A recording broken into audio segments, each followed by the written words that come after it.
Hello, everybody, and welcome to the Thing I Love Most show with myself, Nolh Valbon. I'm joined this week by, once again, over from overseas,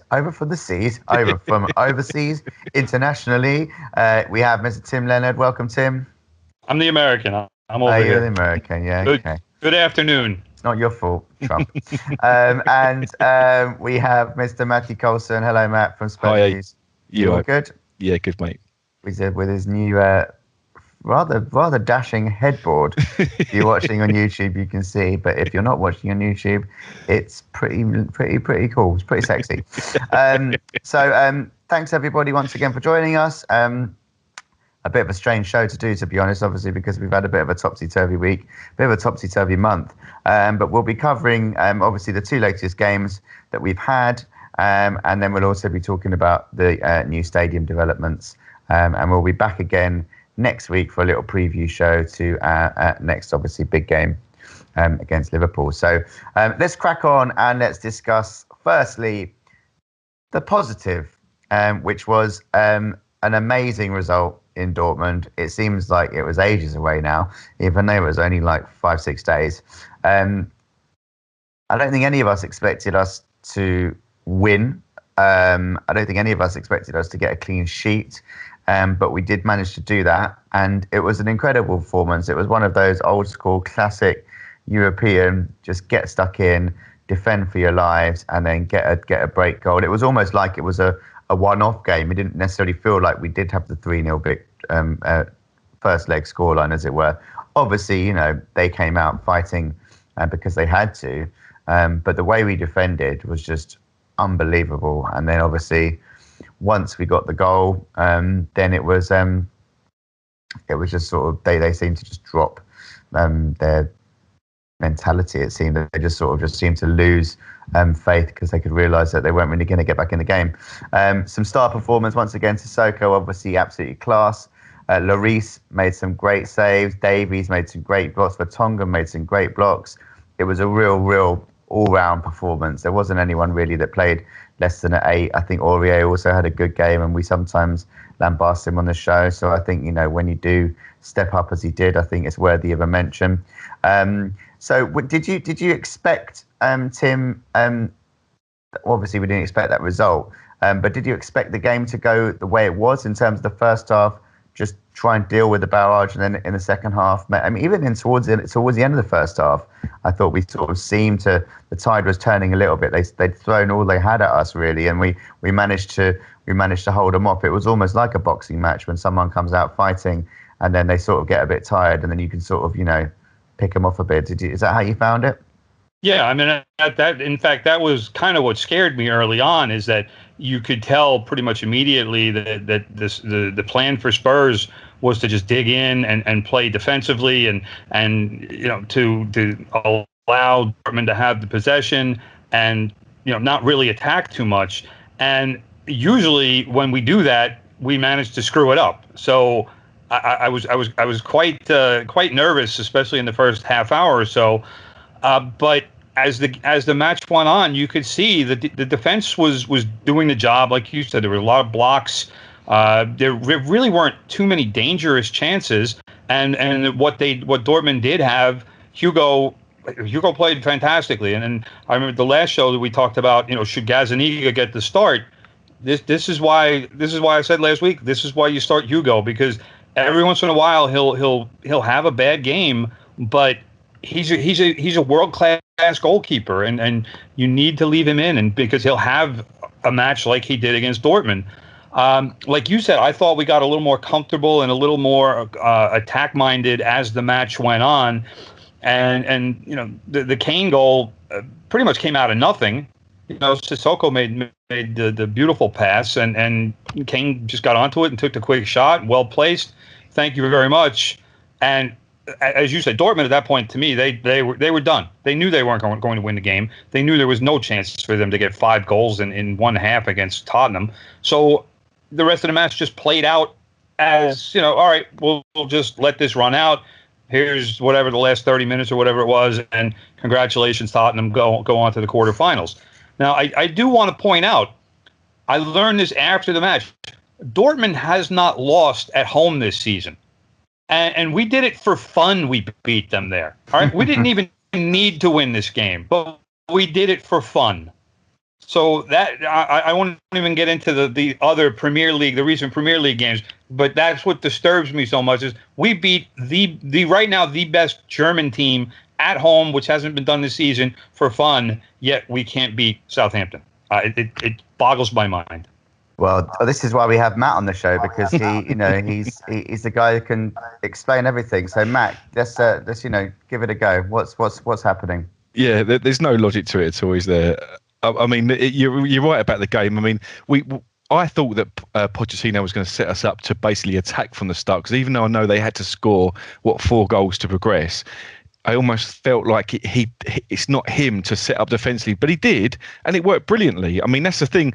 You look at the crowd. I mean, the stadium. They everyone was up for it, weren't they? I mean, like they posted that, they put the post on early. The Dortmund team or the club put like a post on saying something like, "We're going to do this" or something. And then they had the stand, didn't they, with the whole Champions League thing? And it's almost like they were going to do this. But we defended brilliantly, like you say. Lloris had a fantastic game. There was some fantastic tackles. Davis had a brilliant game. I mean, I found out recently that Davis has been playing basically with an injury for the last year, which I think's affected his form. But he had the game of his life, I think, against Dortmund. And then, second half, Kane scored that goal and it just killed it, because then obviously they had to score 5. And I've got to say as well, I don't know about what you guys think, but that goal, that Kane goal, I know he hit it with some power, didn't he? But I have to keep rewinding it, and I don't look at the replay. I just look at the actual goal, because I love that sound. You know, when the ball hit the net, they've kind of got that chain link, haven't they, to the goal, and it just rattles, doesn't it?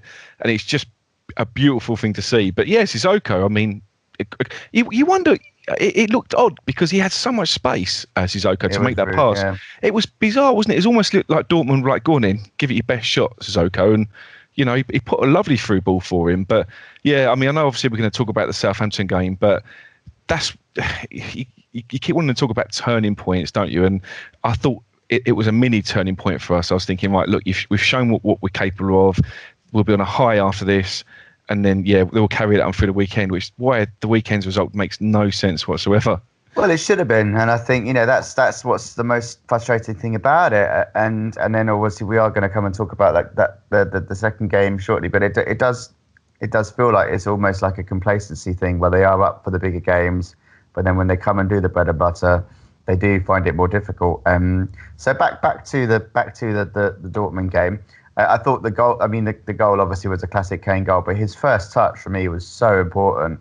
The way he just sort of like drawed it in, and then just sort of it just then fell into his path. It was incredible. It's the kind of thing we just take for granted with Kane, but it was fantastic. Back on the Lloris point, I don't think any of the saves that he made were that amazing. There was one that he dived left for the Goetze one. Maybe it was decent, but I didn't think it was an amazing performance. I think Gazzaniga could have made those saves as well, is my point. So I'm still on the fence in terms of if he has another mistake in him in the next 2-3 games, then I'm still going to be on the fence, even with that good performance, because it was a whole defensive performance. It wasn't just him.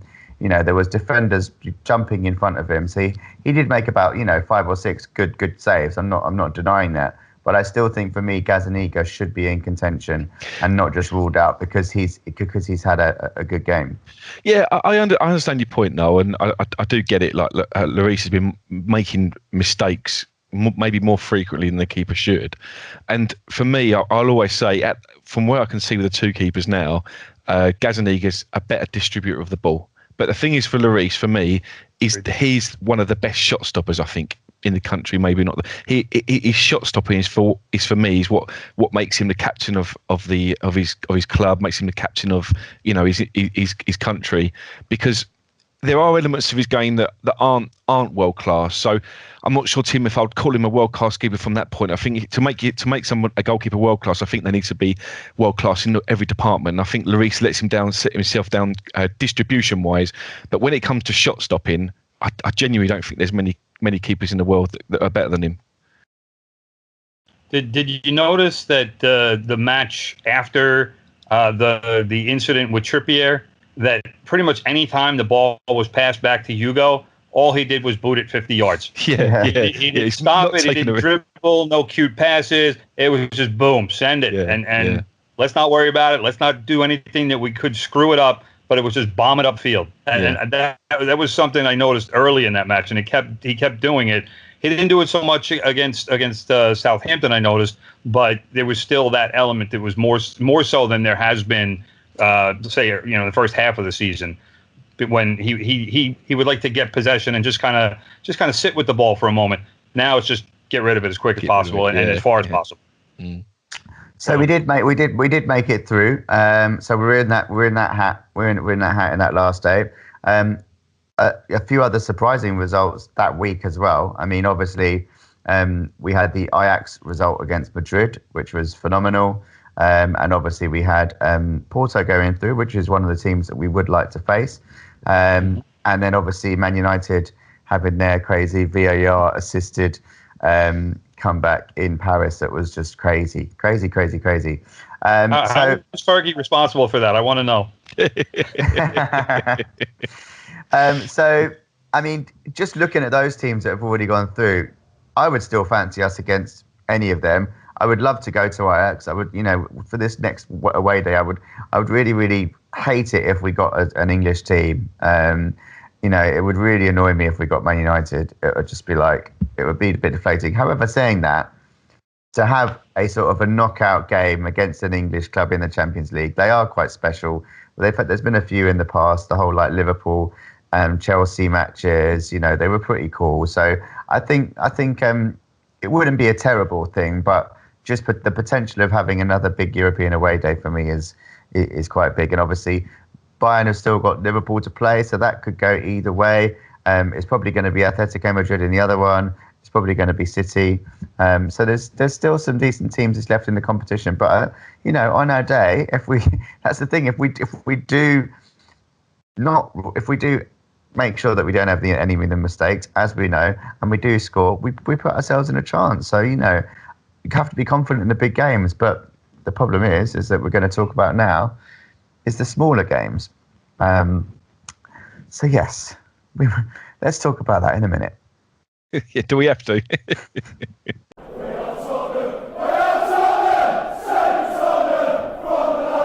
So it is time now to talk about the game on against Southampton, the frustrating game that we experienced. It was a crazy game. It was the first half was one of the easiest first halves I think I've ever seen. It was like a training match. I was saying to my mates, like it was just we were getting in so often. Their back three looked really shaky.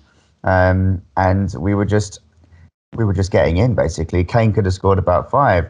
I think the problem is though, when you do have that ease of game, there is an element of complacency that comes into your game, and I think we don't need any encouragement to be complacent in these games, as we've seen against Burnley and as we've seen against other teams that are lower down.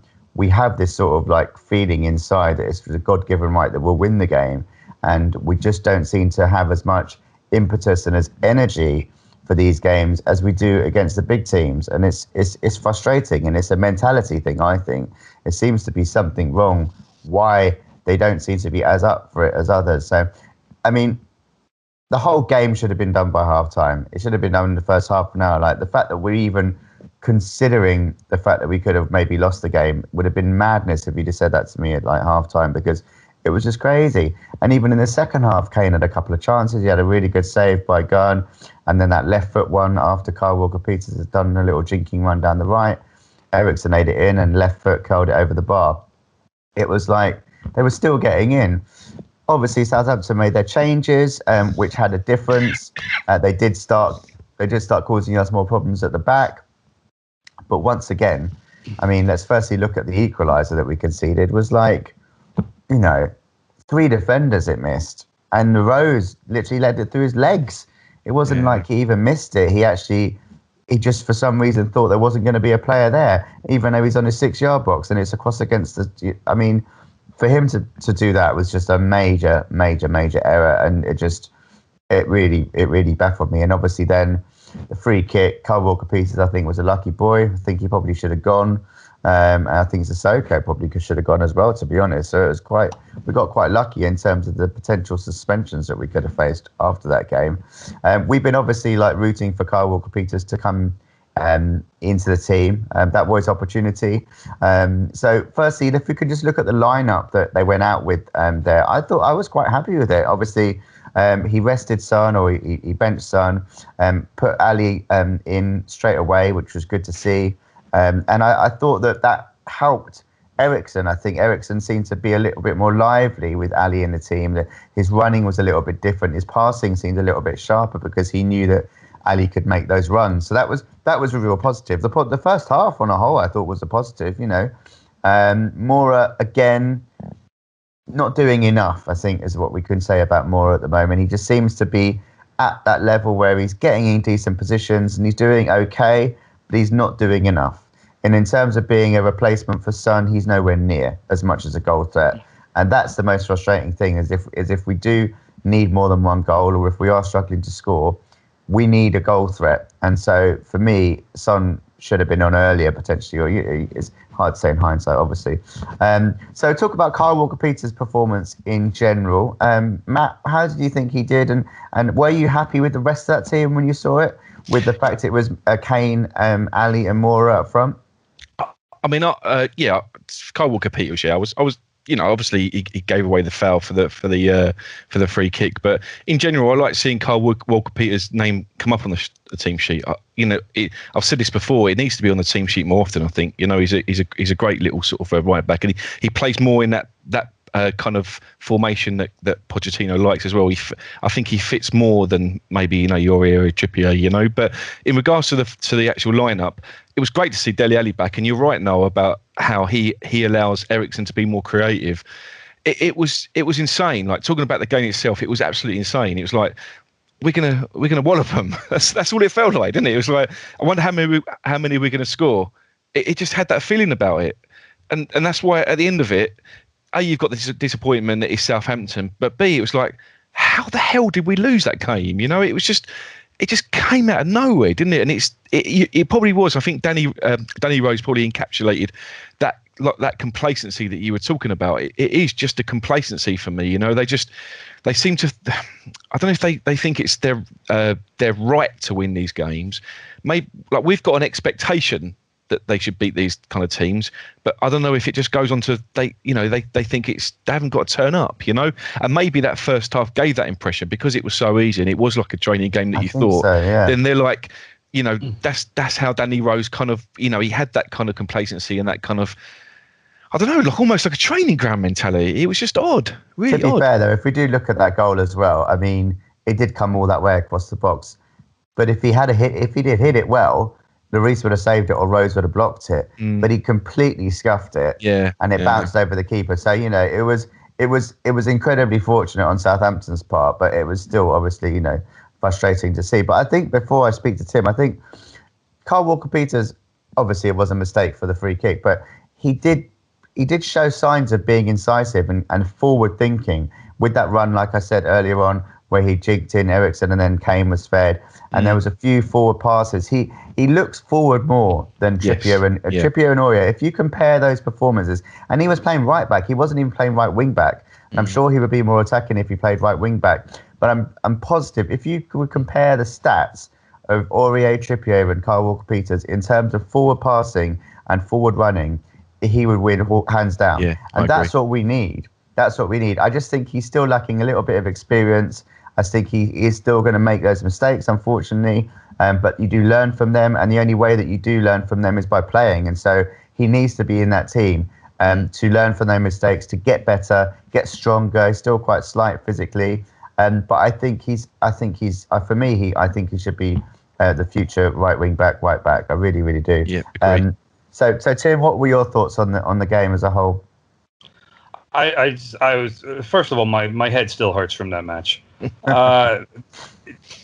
I just thought that we played very well in the first half, but obviously, like you both have said, didn't finish like we should have, and it should have been over at halftime. I mean, we should have been up 3-0, and there shouldn't have been any concern In fact, I said in a Facebook Spurs group, I had to go to work at halftime, so I didn't even get to see the second half, which apparently now I was fortunate not to have to watch it.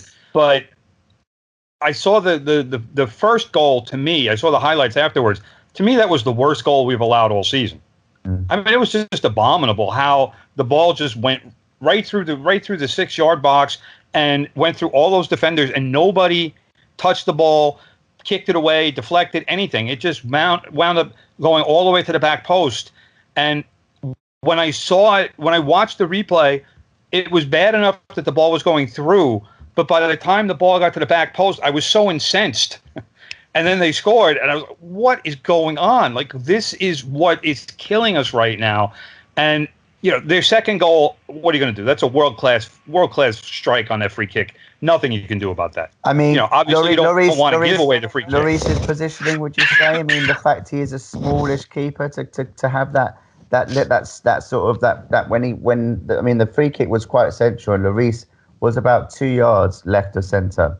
So when he did stretch for it, because he's not that tall, he couldn't got it. Is it just? I mean, it wasn't complete postage. It wasn't like proper top bin postage stamp. It was. I don't know. For me, if he'd just been standing a little bit more central, he might have saved that. But that's me making things overly harsh. It's a great free kick. I don't know how he set up the wall or what he was looking for, but to me, it's where that ball was struck. Hugo had no chance for it, and that could be from, like you said, from his original positioning with the wall and him not expecting the ball to go to that spot. But fair play to their guy for making that kind of hit. But now we're at the point where the club hasn't lost three Premier League games in a row under Poch, as far as I know. I'm pretty sure that's correct. So to me, it's more becoming these last couple of days is what's going on, what are we doing wrong, and how do we fix it? Because these results are just, they're mind-boggling. I don't know what's going on, and now obviously we're in a 4-team race for 2 spots now. I mean, we've put ourselves in this position where 2 weeks ago a top 4 spot was ours for the taking. Now, who knows? We were 9 points ahead. Now we're 1 point ahead. Yeah, we was looking up, Tim, wasn't we, 2 weeks ago? Yeah. Now it's pointless looking up now. That's gone. We're just looking down very nervously. Right. Yeah. 2 weeks ago, I was arguing with people saying, "Hey, Spurs are still in the title race." Yeah, now I'm arguing with people saying, "Well, we can still take third." And that's not even a guarantee right now. Yeah. Because we still have Liverpool, we still have Man City, and there's only 8 matches left in the season. And they're both away as well, which doesn't help. Right, which doesn't help. I think it's a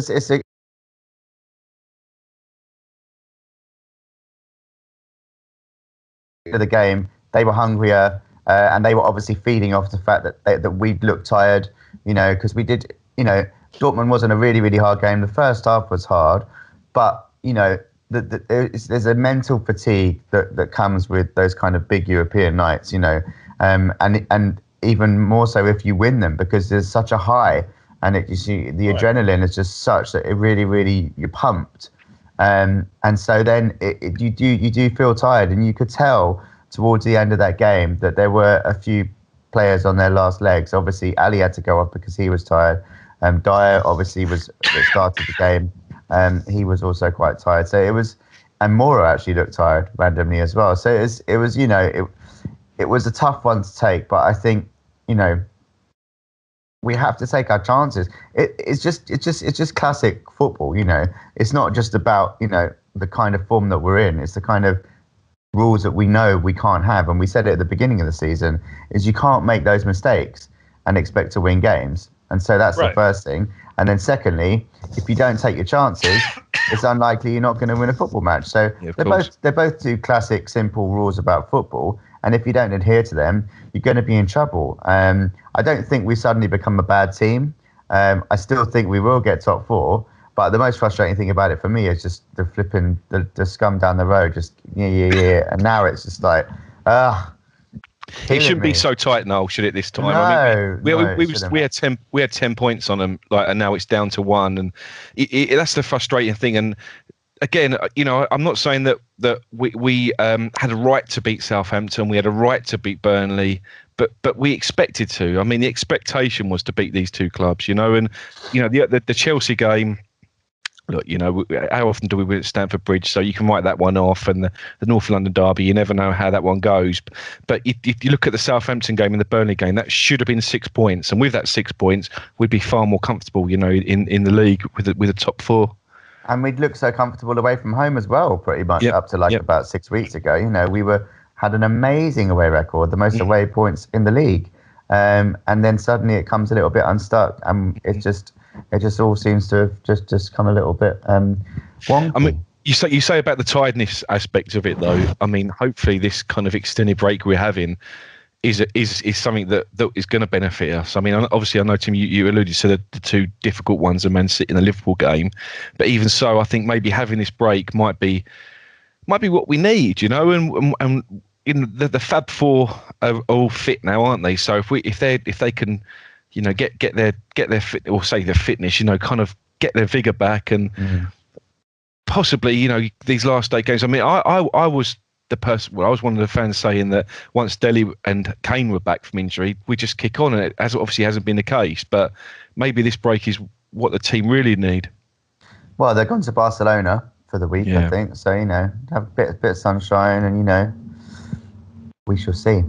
We shall see. Well, let me ask you guys if you saw this the way I saw it against Southampton. As happy as I was to see Dele back in the lineup, to me there was too many times where he tried to be too cute with the ball, and I know that's part of his game, and he likes to do little cheeky chips, or like he likes the nutmeg and whatever.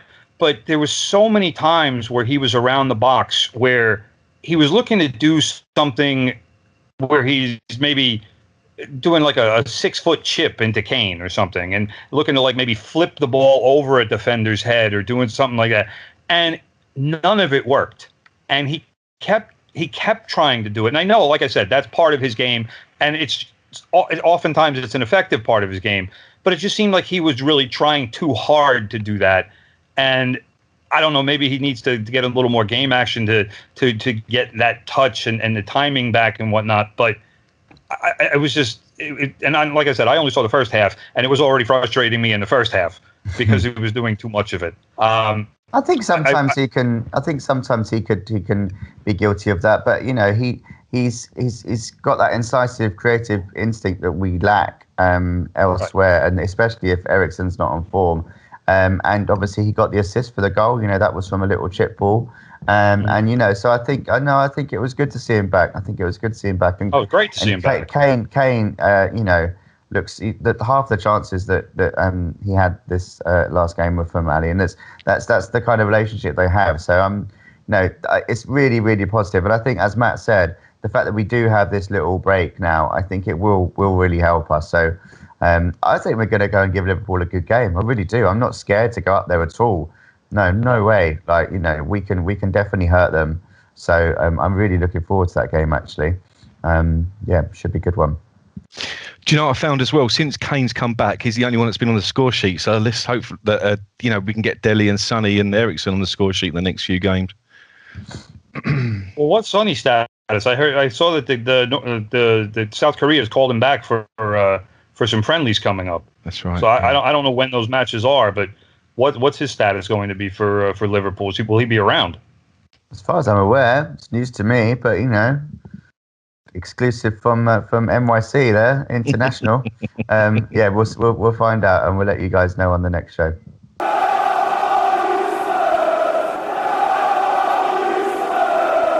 Okay, so it's time to end on a positive note, because we did hear this week about the new stadium. I mean, I never thought the day would happen. I still think it might not. I'm like, it's been so long, and I've just completely given up all hope.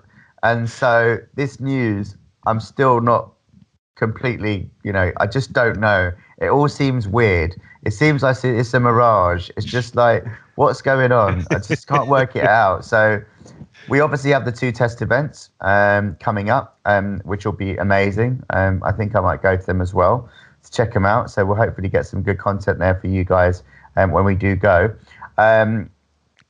I'm still worried that the fire alarm's going to go off or something. I still don't think we're going to get those certificates. I just really don't. I really don't. And then it's looking like it's going to be, I think Brighton will probably win against Millwall. So then it will be the 3rd. It will be the 3rd of April against Crystal Palace will be our first game, which will also mean that we'll been able to then play our home leg of the Champions League quarter-final at the new stadium, which will be so special. And that's something that I know that all Tottenham fans are just dreaming about.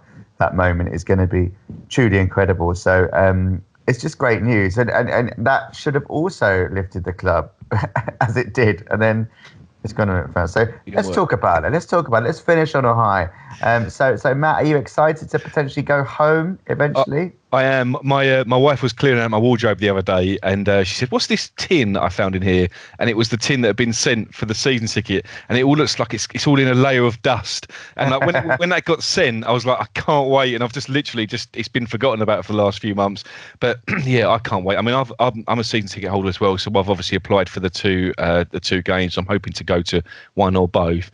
But it's what we need, isn't it? I mean, especially after the poor run of results maybe in the league, that this is just kind of the bit of positive news that we need as Spurs fans, because there's nothing more exciting, is there, than going back to Spurs. I mean, I know everyone's saying we're going back to White Hart Lane. It is not going to be the same stadium, but it's home, isn't it? We're going back to Tottenham. We're going home, and yeah, I absolutely can't wait. I can't wait. I still hope people do call it White Hart Lane. I know there was talk of it being called the Nike Stadium. That's it. That rumour seems to have been quashed. But that was really weird, because that was Richard Keys on beIN Sports, was the one who released that news. He would have done that without some form of real, some inside knowledge. But then the club have denied it, even though they've compared these lettering things that there is with a stadium in America and a stadium in Japan and a stadium in Germany, which are called Nike Stadiums. So it's probably likely. But then you would have thought the club would have to have admitted it if it was right. Is that not the case, Tim? I'm going to tell you right now what the name will be. Oh, God. And it might not be in these exact words, but it will be some form of Nike Stadium at White Hart Lane. I'm happy with that. I like the Nike Stadium. Nike Hart Lane. They're not going to abandon White Hart Lane, because they know all the supporters are going to call it White Hart Lane anyway. But this way they can take the Nike money, which obviously is the important part. Absolutely. And give them naming rights to the stadium, but also keep the past and the history of the land that it sits on and the neighborhood that it's in, and that I'm guaranteeing and based on no insight but my own. I have not been in touch with Daniel Levy. I have not been in touch with Joe Lewis. Thanks for your really that exclusive. Is the name will be. It is a world exclusive. I don't know if you guys have seen, but there is. I don't know. He's talking about things that are going around on social media, but there is a picture, and it's basically just it says White Hart Lane and Nike Stadium and White Hart Lane. So you're probably right, Tim. I think that's what it's going to be. It's going to be Nike sponsored, but they're going to keep the White Hart Lane kind of name on there. And I think that's fine. I mean, I'm genuinely not one of these fans that will get upset. And I think the Nike Stadium sounds quite cool, actually. I mean, when you look at some of the stadiums, especially in England, that are sponsored by companies, some of them sound terrible. But I think the Nike Stadium is actually a nice one. But yeah, obviously, as Spurs fans, we'll always call it White Hart Lane. Especially against the other sponsor potentially was going to be FedEx or Uber. Yeah, exactly. I think out of those three brands, they've chosen a decent one. Yeah. But I think we're talking about the season as a whole now. The fact we are going back there is going to go one or two ways. The most frustrating thing is that it might take us a little while to get used to it, and obviously the other teams are going to come and want to be the first team to win there. But the atmosphere in that stadium, that's what they made it for. That's why he's created it. That's why, that's Levy's mantra has been, the acoustics of the stadium, the closeness to the pitch. We've been playing at Wembley. We've been trying our best to create atmosphere at Wembley and struggling hard because of the whole size of it. And even if we didn't have enough people to fill it, we're going to have sellouts for the rest of the season. We're going to have 62,000 people going absolutely mental. And that is just incredible. And the players have to respond to that. It has to make a difference. So that's why I'm confident of us for the rest of the season. Going back to that stadium, if we were at Wembley, then I wouldn't be as confident. But going back, I think it's going to make a big, big difference. Yeah, they had, I don't know if you saw the interview, but they had UEFA representatives, because obviously, like you were saying earlier, we want to play that Champions League game at the new stadium, and apparently they were just absolutely in awe. These representatives, they were like literally saying, "We've got to hold a major final here very, very soon." So obviously they're totally impressed. So yeah, it's just let's go, let's move in. Let's do it. Let's do it. Okay, lads. Well, yeah. I mean, you slightly lightened my mood. But yeah, it's going to take a while. But anyway, thank you so much for coming on board once again. Thank you, Tim. Before we go, I need to make an appeal. God. To make an appeal. Okay. Because I want to be at the first match, but I need a benefactor. Any benefactor watching the match who want to cover my plane ticket to London and a ticket to the match and maybe a nice hotel. I'm seeing a GoFundMe appeal here. Send Nolh an email and he'll get back to me. Yep, send me an email. I need to be in London for the match. We can do a live show from one of the pubs. We definitely are. We go to the Bluecoats pub, which is the old pride of Tottenham on Tottenham High Road. We will be there, no doubt. And maybe we can just have a cardboard cut out of you. Well, obviously Daniel Levy listens to the show. Joe Lewis listens to the show. So guys, if you're listening, obviously, if you can just sort Tim out with a ticket, that would be great. Top stuff, top guys. Okay, fantastic. All right, well, thank you very much, guys, once again for joining me. Thank you to Tim. Thank you to Matt. And once again, thank you very much for listening and watching. We are the Thing I Love Most show. We've been doing this since the beginning of the season. It's been going quite well. We do hope that you like it. We sometimes do film in a pub, but more recently we've been doing Skype shows just because we've been incredibly busy. But we are looking to go back to the pub very, very soon, and especially because the pub is literally 2 minutes from White Hart Lane, Nike Stadium, whatever you want to call it. It's just down the road. So we really can't wait to go back home. And so we're going to be filming lots more content and recording much more content as the season progresses. If you want to get in touch on social media, Instagram is TTILM Show and Thing I Love Most Show on Facebook, TTILM Show on Twitter. And we also record this show in video format so you can see it on YouTube as well. And if you do ever want to join us via Skype or come down to the pub, you're more than welcome to do so. So please go in touch with the show and we'd welcome you with open arms. So thanks for watching once again and listening. And we'll be in touch with you with a preview to the Liverpool game in a couple of weeks. Enjoy the rest of your time, guys, and keep on supporting the Spurs.